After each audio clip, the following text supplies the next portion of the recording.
Alright guys, well, harvest is moving along pretty well. I'd say we're about half done.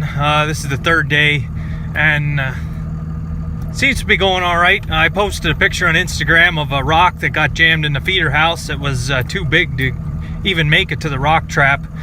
So far it's been the only incident, and I don't know where the rock came from. It was a good sized rock, but it got in. So about halfway done. Yields are getting worse as we go along. We did all the best fields first on account of if we get stranded with any kind of snow showers or anything. So down in here, this was if you look back in my video library when I was top dressing corn and spraying mare's tail, that's the field I was in down there. There's quite a few acres in there. I don't know how many acres there's total left. Somewhere in, I want to say, I don't know, 20, 18, I have to see, I have to look back. But the yields are doing all right on this side where you see that tree line. The other side is where I had problems with nutrients. I did a video on that also in the spring.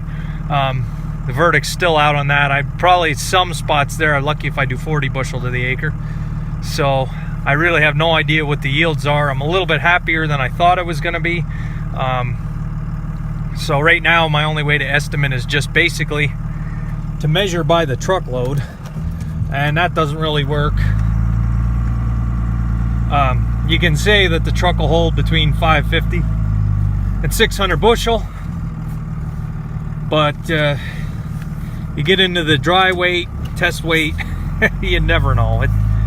I always laugh when some people brag about their yields and they don't have a yield monitor and they don't weigh anything. They just put it in the bin and then go by the bin, what the bin holds. Well, that could be hit or miss sometimes, but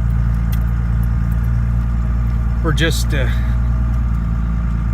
right now I'm just trying to figure by the truckload. So today they only got one guy running trucks, and I'm not making myself very useful, I guess, just running around. I had some other stuff to do today, but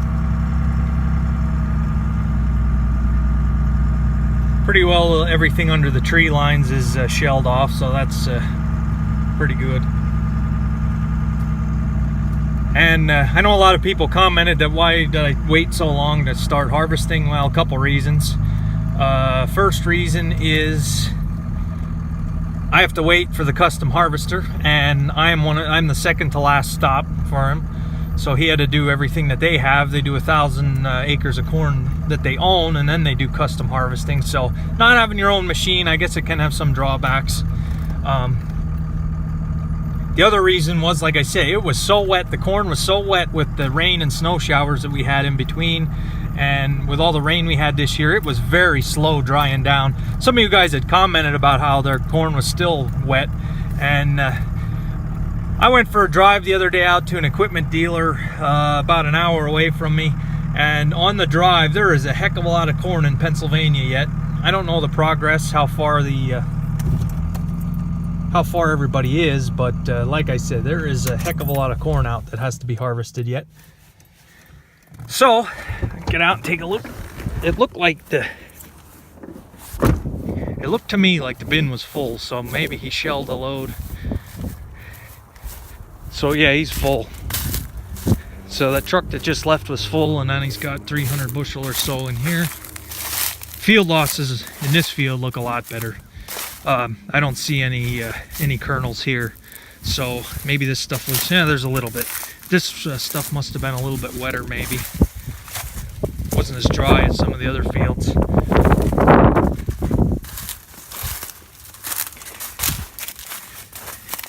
we'll just crawl up here and look this over here. Yeah, the bin's full. It's not quite up to the roof, but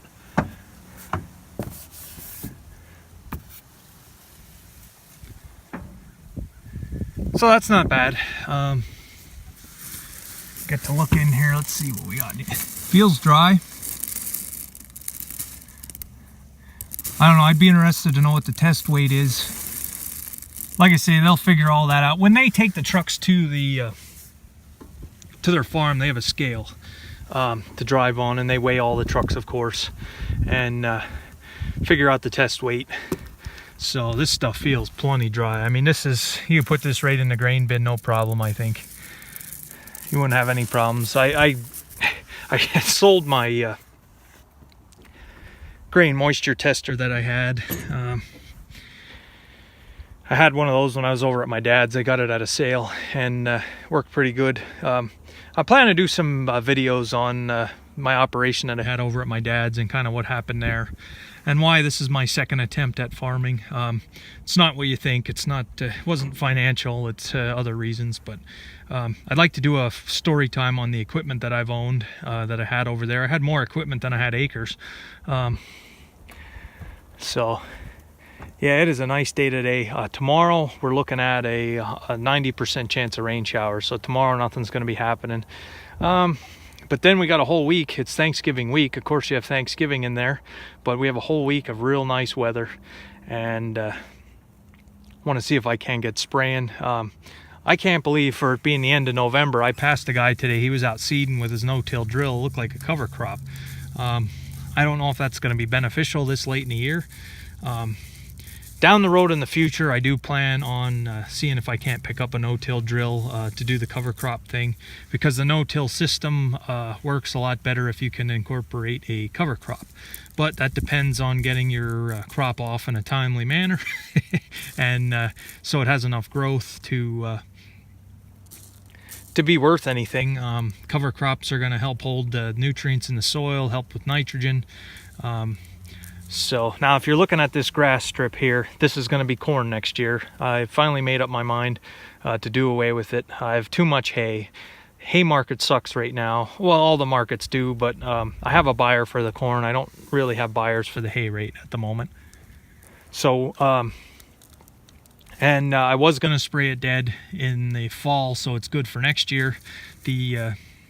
They had told me that let it green. It is a cover crop right now, and spray it dead in the spring. With no-till, it's not an issue waiting, because it's not like you're plowing old sod and absolutely need the grass to be dead to plow it. So we're gonna wait till spring and then hit it with a burn down when I'm burning down everything else. This is gonna be changed back to soybeans, and up there it's gonna be corn where the beans are. You can see all the weeds. We have a different system for soybeans next year, possibly like a Liberty Link type of system to control these weeds. So yeah, hopefully it's a productive day. Maybe get hauling some trucks myself. I don't know. We'll have to see. So I'm gonna step back and give you the overview of this machine. I was a mechanic for 10 years.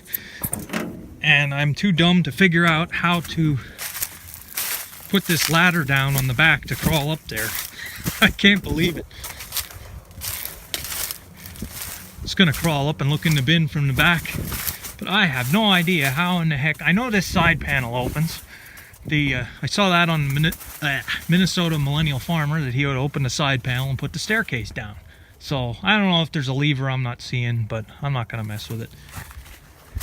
So now this stuff, like I say, this isn't yielding what the rest was. You see it's kind of short.